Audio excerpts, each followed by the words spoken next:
যে কোনো দুই অঙ্কের সংখ্যার বর্গ অতি সহজে করা সম্ভব। পূর্বে যে নিয়মগুলো শিখেছি সেখানে যে কোনো দুই অঙ্কের সংখ্যার করা যেত না, কিছু বাধ্যবাধকতা ছিল।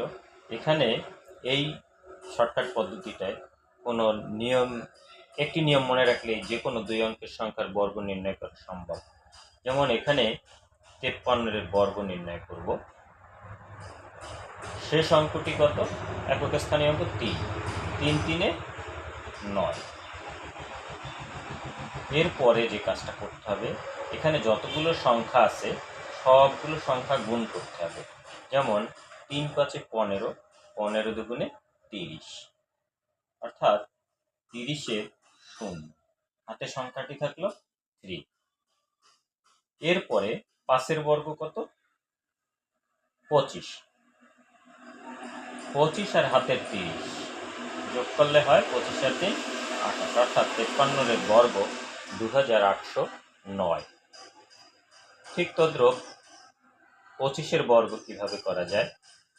5 5 25, 25-এর 5, হাতের সংখ্যাটি রয়েছে 2। এরপর সংখ্যা তিনটি গুণ করি। 5 দুগুণে 10, 10 দুগুণে 20, 20-এর সাথে 2 যোগ করি 22, 22-এর 2। এবার আমার হাতের সংখ্যাটি রইল 2। এরপরে 2-এর বর্গ কত?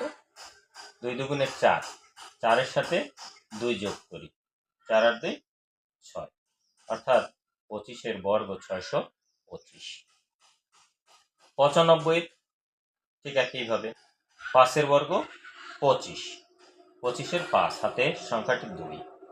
এবার এই সংখ্যাগুলো আমি গুণ করব। 5 9 45, 45 দুগুণে 90, 90 আর হাতের 2 92, 92-এর 2, হাতের সংখ্যাটি হলো 9।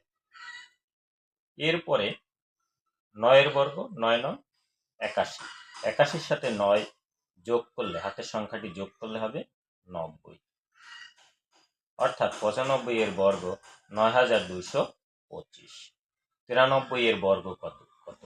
কমেন্ট করে জানান, এবং একটু ভালো লাগলেও লাইক, কমেন্ট ও শেয়ার করে রাখবেন।